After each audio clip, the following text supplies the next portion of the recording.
जय भारत जननीय तनुजाते, जय हे कर्नाटक माते.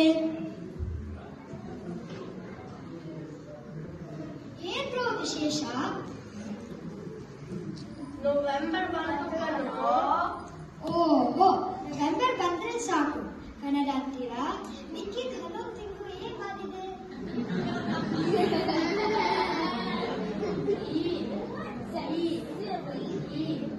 ಇಂಗ್ಲಿಷ್ ಸಹವಾಸ ದೋಷ ಆಗಿದೆ. ಕನ್ನಡ ಮತ ಇದೆ. ಒಂದಿಷ್ಟು ಜನ ಸೇರಿ ಕೆಂಪು ಹಳದಿ ಬಾವುಟ ಹಾರಿಸಿಬಿಟ್ರೆ ಕನ್ನಡ ರಾಜ್ಯೋತ್ಸವ ಮುಗ್ದೋಗಿದೆ. ಕನ್ನಡ ಅನ್ನೋ ಮಗನೆ, ಕನ್ನಡ ಅನ್ನೋ ಶಿವನೇ,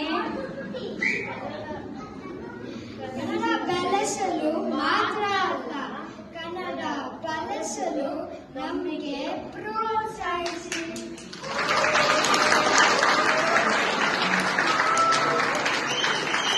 ಕನ್ನಡ ಕಲಿಸಿ, ಕನ್ನಡ ಬೆಳೆಸಿ, ಕನ್ನಡ ಉಳಿಸಿ.